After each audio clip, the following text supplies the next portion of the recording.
Soy el padre Martín Villagrán, misionero en el sur de Alemania. Lectura del Santo Evangelio según San Lucas. Gloria a ti, Señor. Jesús hizo a sus discípulos esta comparación. ¿Puede un ciego guiar a otro ciego? ¿No caerán los dos en un pozo? El discípulo no es superior al maestro. Cuando el discípulo llegue a ser perfecto, será como su maestro. ¿Por qué miras la paja que hay en el ojo de tu hermano y no ves la viga que hay en el tuyo? ¿Cómo puedes decir a tu hermano, hermano, deja que te saque la paja de tu ojo, tú que no ves la viga que tienes en el tuyo? Hipócrita, saca primero la viga de tu ojo y entonces verás claro para sacar la paja del ojo de tu hermano. Palabra del Señor, gloria a ti, Señor Jesús. Para hablar de la misericordia divina, Jesucristo utiliza a menudo la ironía, dejándonos en ridículo, mostrando cuán importante es pedir la misericordia divina, ¿sí? Eso es una cosa positiva, pero también saber darla. Muchas veces nosotros pedimos misericordia, pero tenemos enormes dificultades para darla. Hay muchas parábolas que destacan este aspecto. Pensemos en aquella del deudor que pide misericordia, pide al patrón que le condone una gran deuda, y luego de ser perdonado, encuentra a otra persona que a su vez le debe a él una deuda mucho menor y no es capaz de perdonarlo, va a hacer todo lo posible para que lo devuelva, incluso lo va a mandar a la cárcel. Cuando el patrón se entera de este comportamiento indigno de la persona que experimentó perdón y no es capaz de perdonarlo, se enoja y le va a dar el castigo correspondiente. Algo semejante hacemos nosotros cuando vamos a pedir misericordia a Dios, lo cual está muy bien, pero nos olvidamos de que nosotros también tenemos que ser misericordiosos. Como dice el Evangelio de hoy, el discípulo no es superior al maestro.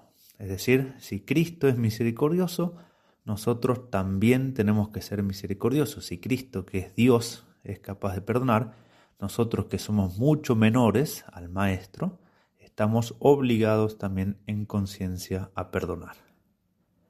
Este aspecto, esta ridiculez que significa el no perdonar y pedir perdón, en el Evangelio de hoy está presentado desde otro punto de vista. Se puede decir que es la otra cara de la misma moneda, porque Cristo deja ver la hipocresía que existe en el ver en nuestros hermanos las faltas que cometen, las cuales son pequeñas, y no ver las faltas nuestras que son grandes. ¿Cómo se puede entender la pequeñez de las faltas ajenas o la grandeza de las nuestras? En primer lugar, de modo directo, claro, literal si se quiere, porque nosotros vamos muchas veces a pedir misericordia de Dios. Como dije, esto es muy bueno, hay que confiar en la misericordia de Dios siempre, pero vamos al confesionario, vamos a un sacerdote a pedir perdón por faltas más o menos graves, y Dios la concede la misericordia de modo inmediato, absoluto, radical, y cuando volvemos a nuestra vida cotidiana, al trato con nuestros hermanos, nos enojamos, nos indignamos por faltas que son más bien cotidianas, que son pequeñas. Pensemos en los fastidios propios de la vida doméstica, pensemos en los defectos que uno descubre en los demás, por medio de la convivencia, cuando uno está mucho tiempo con una persona, obviamente empieza a percibir defectos de las personas, debilidades que son fijas, que son estables y que por lo tanto se repiten cada día. Y eso produce que uno ya esté dispuesto al enojo porque sabe que la persona con la cual vive va a hacer siempre lo mismo y eso va creando un desgaste que nos dispone, como digo, a la impaciencia, al enojo, etc. O pensemos en los errores propios del ser humano, en los malentendidos que se suelen dar, que son muchas veces causas de conflictos y que prolongan esa situación de dialéctica y problemática a causa de pequeñeces, de cosas secundarias, de cosas que no son tan importantes, pero producen en nosotros esa ira.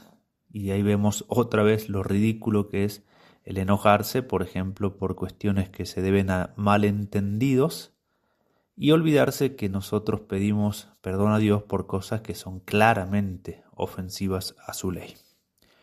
Otro modo de ver la pequeñez de las faltas ajenas y las nuestras es el considerar a quién se ofende. Muchas veces nosotros nos enojamos por faltas objetivas que nos hacen, por perjuicios que nos producen, y nos olvidamos de que a quien se ofende es una persona.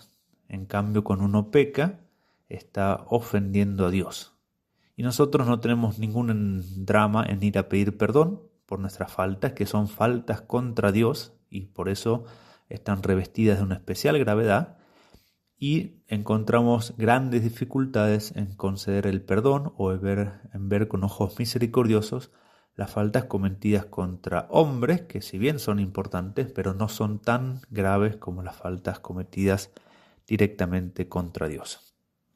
Es importante ver las faltas ajenas, hay que ser objetivos, no se puede llamar mal al bien, o bien al mal, perdón, pero hay que intentar corregirlas con misericordia. Y por eso es que Cristo va a poner esta barrera, esta condición, para que uno pueda ejercer la corrección fraterna de modo adecuado y fructuoso, la condición de convertirse. Primero hay que sacar la viga del propio ojo para poder ver claramente. Si yo estoy infectado por el pecado, difícilmente pueda percibir la falta de los demás y difícilmente lo haga con misericordia, con la misericordia que corresponde, que es esencial a una buena corrección fraterna. Y como la conversión suele durar, necesita tiempo, tenemos tiempo para ser misericordiosos. Y por eso es importante tener esa sana vergüenza de sentirse como incluso con lo que dice Cristo hoy, de sentir esa hipocresía. O de tener miedo de caer en la hipocresía, de querer corregir a los demás sin corregirnos a nosotros mismos. Otro motivo para ser misericordiosos es imitar a Dios.